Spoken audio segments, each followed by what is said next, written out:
इकड़ुन्न Revanth Reddy ammo नहीं नहीं चौकीदार नहीं है इनो चोर नहीं है इनो हमारे बड़े भाई है चौकीदार चोर है ఆయన అంటాడు ఈయననేమో బడే బాయి है हमारे అని ఈయన అంటాడు ఇంకొక మాట మీరు ఆలోచించండి అదానీ ప్రధాని अदानी के लिए काम करते प्रधानी और राहुल गांधी अंटाడు अदानी के लिए काम करते प्रधानी राहुल गांधी का बोलना है यहां पे रेवंत रेड्डी क्या कर रहे जाके अदानी से गले मिलते दावोस में क्योंकि ठंड ज्यादा है वहां पे गले मिल लिए वहां डील कर लिए दोनों कस के पकड़ लेके फोटोग्राफ ले रहे అంటే అదాని దొంగనా దొరనా చెప్పు మరి నువ్వు మీ రాహుల్ గాంధీ ఏమో అదాని మంచోడు కాదంటాడు రేవంత్ రెడ్డి మాత్రం అదాని సక్కటోడు సొక్కం మనిషి ఈయన చెప్తాడు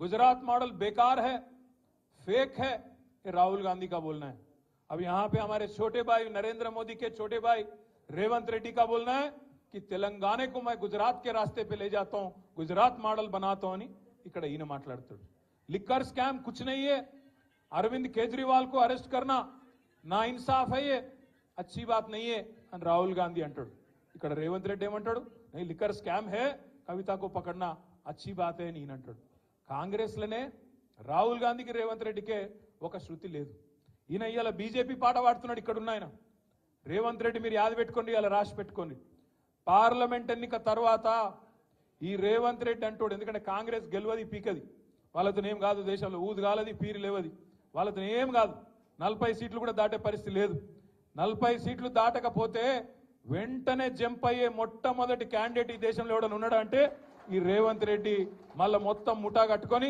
ఈ నాగేందర్ను బిగేందర్ నా అందరిని తీసుకొని బీజేపీలకు జంప్ అయ్యే మొదటి క్యాండిడేట్ ఇదే రేవంత్ రెడ్డి మీరు రాసి పెట్టుకోండి నేను ఇప్పటికీ ఒకసారి కాదు 10 సార్లు అన్నా ఈ మాట ఒక్కసారి అనలే ఈ మాట 10 సార్లు అన్నా నేను అన్న ప్రతి చిన్న మాటకు స్పందిస్తాడు రేవంత్ రెడ్డి గిట్లనో గట్లనో అంటే అన్నిటికి స్పందిస్తాడు కానీ బీజేపీలకు పోతావాడ నువ్వు బీజేపీలకు పోతావు అనే ఆరోపణ నేను పెడితే 10 సార్లు అంటే కూడా ఒక్కసారి కూడా ఇప్పటివరకు ఒక్క మాట చెప్తలేడు నేను ఓను బై నేను జీవితాంతం కాంగ్రెస్లోనే ఉంటా అని ఒక్క మాట పొరపాటున మాట్లాడతాడా మాట్లాడాడు ఆయన మాటలు ఎట్లున్నాయో మీరు చూస్తున్నారు ఏం మాట్లాడుతున్నాయో ముఖ్యమంత్రి కూడా అట్లా మాట్లాడచ్చా సెక్రటేరియట్ పోతాడు నేను ఇక్కడ లంకె బిందెలు ఉంటాయనుకొని వచ్చినా లంకె బిందెలు లేవు ఖాళీ కుండలు ఉన్నాయి అంటాడు ఇప్పుడు నేను అడుగుతున్న ఒకటే మీకు లంకె బిందెలు అంటే వాటి కోసం ఎవరు తిరుగుతారు గడ్డపారలు పట్టుకొని తటపారలు పట్టుకొని నెత్తి మీద బట్టలు కట్టుకొని అర్ధరాత్రి దొంగలు తిరుగుతారు మరి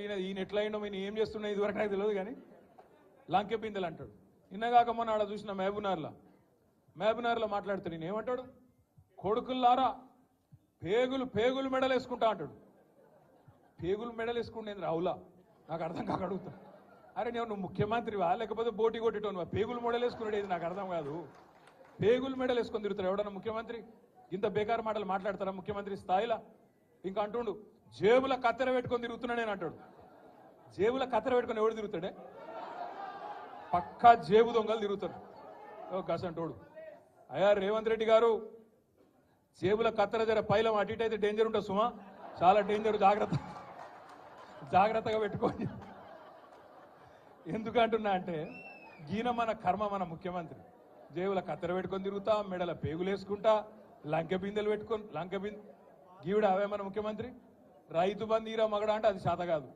కరెంట్ ఇయనికి శాత కాదు మహిళా సోదరి మనులకు నెలకు 2500 ఇస్తాను అది ఈరా భయ అంటే అది లేదు నెలకు 4000 ఇస్తాం ముసలోళ్ళ కన్నా అదేదిరా భయ అంటే అది దిక్కులేదు ఇది ఏది తులం బంగారం అన్న ఆడపిల్లల పెళ్లికి అదేదిరా అంటే అది లేదు ఇవేవి లేవు అందుకే దాన్ని కవర్ చేయడానికి ఏం చేస్తుండు ఫోన్ ట్యాపింగ్ అవుతుంది అంటాడు ఏడైతుందిరా భయ ఏమైతుంది బయట పెట్టంటే మనకు చెప్పాడు యూట్యూబ్లకు లింకులు ఇస్తారు యూట్యూబ్లకు మీడియాలకు లింకులు ఇచ్చి వీళ్ళ ఫోన్ ట్యాప్ అయింది వాళ్ళ ఫోన్ ట్యాప్ అయింది ఇదైపోయింది అదైపోయింది చెయ్యి నీ చేతులు ఉంది కదా అధికారం ఏం చేస్తావు వచ్చేయి అద్దంటారు ఎవరన్నా ఏమన్నా తప్పు జరిగితే విచారణ చేయి మేము అద్దంటలేం కదా ఎక్కడెక్కడ తప్పులు జరిగినో ఎవరు తప్పులు చేసినరో వాళ్ళ మీద చర్య తీసుకో భయపడతాం ఎవడు కూడా ఇక్కడ భయపడ్డాడు ఎవడు లేనే లేడు నువ్వు ఎంటిగా కూడా వీకలేవు అనే మాట కూడా నేను విజ్ఞప్తి చేస్తా ఉన్నా మీరు దయచేసి నేను మిమ్మల్ని కోరేది ఒకటే మనం వీటికి ఆగం కావద్దు ఈ 100 రోజులల్లా అస్సలు పనిచేసే తెలివేమో లేదు కరెంట్ ఇచ్చే ముఖం లేదు మంచిళ్ళు ఇచ్చే ముఖం లేదు రైతు బంద్ చేసే ముఖం కాదు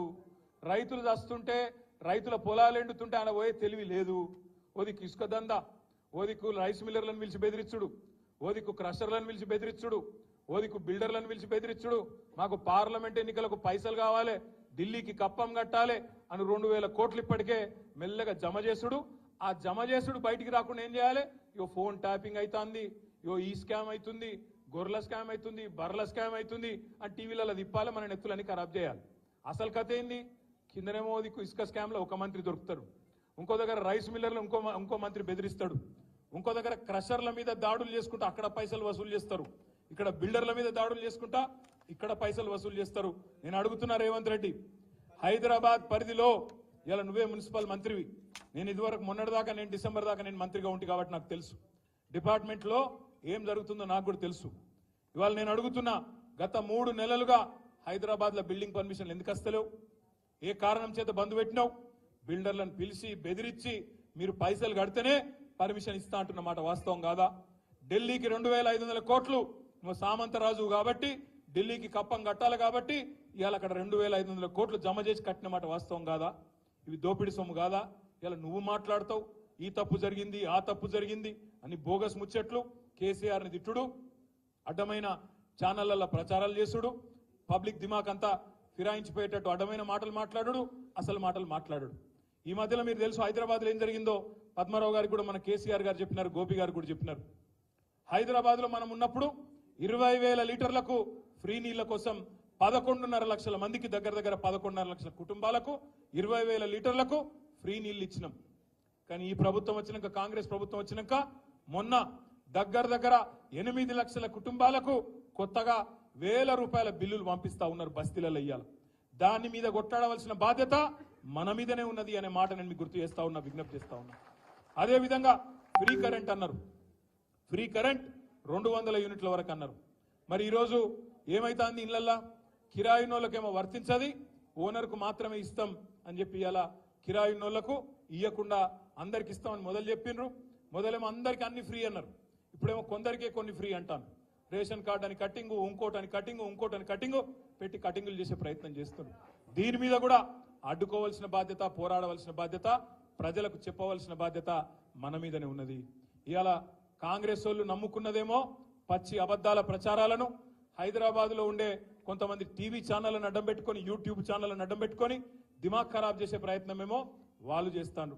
ఇక బీజేపీలకు తెలిసింది ఒకటే ఒక విద్య, రామ్ నామ్ జపనా పరాయమాల అపనా. 10 ఏళ్ళు ఏం బిక్కినరా అంటే అది చెప్పనికి ఏం లేదు. 10 ఏళ్ళు ఏం చేసిరా మోడీ గారు ఈ దేశానికంటే చెప్పేందుకు ఏం లేదు కిషన్ అన్నకు. అందుకే ఏం చెప్పాలి? జై శ్రీరామ్. మేము కూడా జై శ్రీరామే, మాకేం అభ్యంతరం లేదు. కానీ కాకపోతే మీరు ఆడుతున్న ఈ నాటకం, రాముణ్ణి అడ్డం పెట్టుకుని ఆడుతున్న నాటకం ఏదైతుందో తప్పకుండా అందరం కూడా పసిగట్టవలసిన అవసరం ఉంది. ఇలా ప్రతిపక్షాల గొంతు నొక్కడం, జైల్లో పెట్టడం, ఎలక్షన్లలో మానసికంగా ప్రతిపక్షాలను వేధించడం, దొంగ కేసులు పెట్టడం. నేను ఒక్కటే అడుగుతున్నా ఇవాళ మోడీ గారిని, కిషన్ రెడ్డి గారిని. కిషన్ రెడ్డి అంటాడు నిన్న లిక్కర్ స్కామ్ లో ఏమేముందో నేనంతా బయట పెడతా. అది కోర్టులోనే ఉండే, కోర్టులో పెట్టు, బయట పెట్టు. నిజంగా తప్పు జరిగితే బయట పెట్టు, బయట పెట్టి కోర్టులో జడ్జి గారు శిక్ష వేస్తాడు, తప్పకుండా న్యాయం జరుగుతుంది. ఇష్టం వచ్చినట్టు బయట ఒర్లుడు, నోరు వారేసుకున్నాడు కాదు. 5 ఏళ్లు కేంద్ర మంత్రిగా సికింద్రాబాద్కి ఏం చెప్పినావో, ఏం చేసినావో ఇప్పటి వరకు చెప్పమని చెప్పి నేను అడుగుతా ఉన్నా, చెప్పి ఓటు అడుగుమని చెప్పి నేను కోరుతా ఉన్నా. పద్మారావు గారు ఇప్పుడే ఒక మాట అన్నారు, నేను రాబోయే 5 ఏళ్ల పాటు సికింద్రాబాద్ ఎంపీగా మీకు ఎల్లవేళలా ఎమ్మెల్యేగా ఎట్లా అందుబాటులో ఉన్నానో అట్లనే ఉంటా, మీకోసం గొంతు విప్పుతా, మీకోసం పార్లమెంట్ లో కొట్లాడతా, సికింద్రాబాద్ హక్కుల కోసం, సికింద్రాబాద్ ప్రజల కోసం తప్పకుండా మీ గొంతునై పార్లమెంట్ లో వాదిస్తా అనే మాట పద్మారావు గారు చెప్తా ఉన్నారు. ఇలా పోటీ 3 నాయకులకు మధ్యన జరుగుతున్నది. ఒక ఫెయిల్ అయిన ఎంపీ కిషన్ రెడ్డి గారు ఎందుకు పనికిరాడనే ఒక ఆలోచన ప్రజలకు వచ్చి ఖచ్చితంగా ఓడగొట్టాలి కిషన్ రెడ్డిని అనే ఒక ఆలోచనకు సికింద్రాబాద్ లో ఇప్పటికే ప్రజలు అంబర్పేటతో సహా అంతటా కూడా వచ్చినారు. అదే విధంగా ఇంకొక దిక్కేమో ఏక్ మోకాఫరస్ ఆద్మీ, ఏక్ మోకాఫరస్ లీడర్ దానం నాగేందర్. ఎటు అధికారం ఉంటే అటు పోయి అక్కడ ఇయ్యాల, అక్కడ ఆ పార్టీలో పోయిండు నాగేందర్ గారు. రాజీనామా చేయకుండా, నైతిక విలువలు కూడా పాటించకుండా ఆ పార్టీలో పోయిండు.